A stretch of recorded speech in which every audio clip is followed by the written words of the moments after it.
अरे भाई को देते,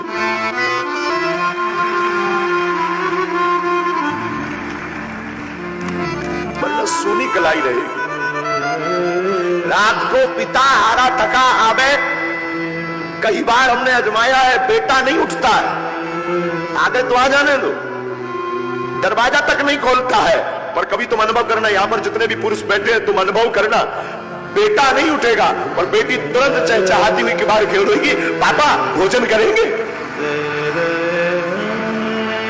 पापा भूखे तो नहीं हो, पापा खाना खाया, पापा मैं बना दूं।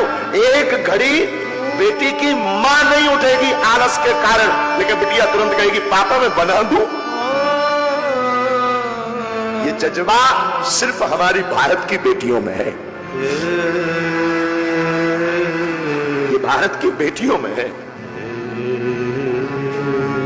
बेटियों को, बेटियां जिनके घर पे होती हैं, ऐसे लोग जो श्राप मानते हैं ना, मेरी प्रार्थना है बेटियां श्राप नहीं ईश्वर का वरदान है।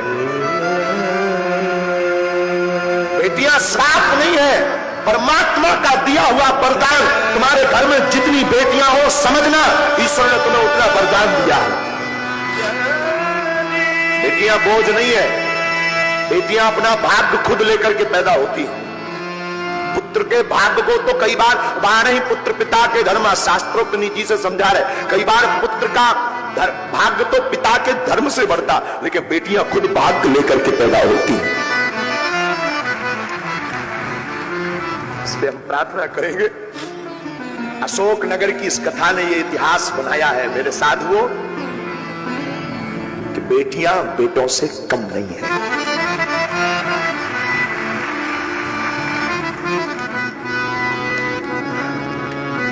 हमारे अनुभव में कई बार आकलन आता है, वार्ता आती है, कई बार, अनेक बार,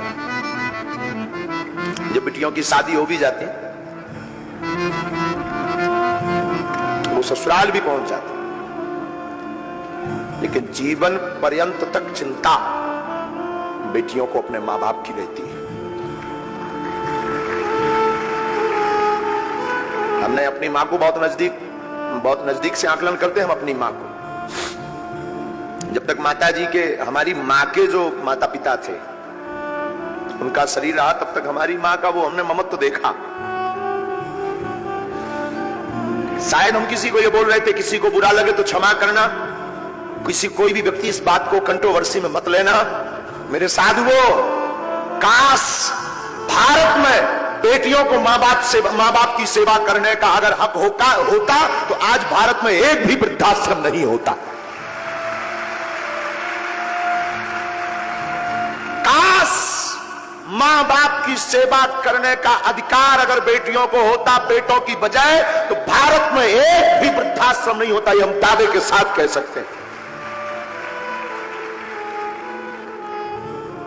लेकिन वो तो ठीक है, बेटों के अधिकार में है, ठीक है, फिर भी बेटियां, आज भी अनेक ऐसी बेटियां हैं, पुत्र निकम्मा हो जाता, पुत्र त्याग देता, बेटियां खूब दूर हो जाएं, बहुत दूर हो जाएं, पर बेटियां हमारी हमेशा माता पिता के नजदीक रहती।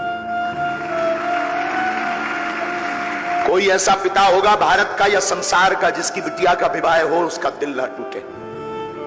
तुम कभी विचार करना, हम तो कई बार आकलन करते हैं, बहुत सूक्ष्म रूप से आकलन करते, विचार करते कि उस बेटी पर क्या गुजरती होगी जिस घर में वो बड़ी भई, पली बड़ी, खेली, चहचहाई, कूदी, जिसने एक एक कोने को सजाया, जिसने एक एक कोने में अपनी यादें जोड़ी, वो एक क्षण में उस घर को पराया कर देती।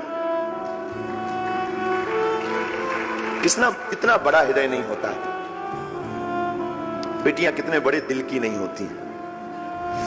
आज की यात्रा में हमें याद आया जब आप सबको देखा ना, ये वाहरी अशोक नगर की बेटियों, सच बताएं तुम सम्मान के योग्य हो, सच में। कोई कुछ कहे मुझे खबर नहीं, देखो साधु बुरा मत मानना, कोई कुछ बोले भी, यजमान तो ठीक है अपनी जगह है, उन्होंने तो कथा करवाई है तो बात अलग है, पर सच बोले इस मंच पर आरती करवाने की और धन्यवाद की पात्र तुम हो। तुमने सनातन के लिए एक नई दिशा खोल दी है। तुम्हें सुनकर के आश्चर्य लगेगा मेरी बहनों, जैसे ही हमने आपका वो वीडियो हमें दिखाया ना हमारे केशव जी ने, कि आप लोग थाली 3 लाख लोगों को प्रसाद पवा करके थाली को धुलकर रख रही हो, सीताराम जय श्री राम, वो वीडियो जैसे ही हमने देखा ना हमारे अंदर एक कौतुक कर गया। क्या कौतुक? कि अब सनातन को नई दिशा देने के लिए भारत की बेटियां आगे आ रही हैं।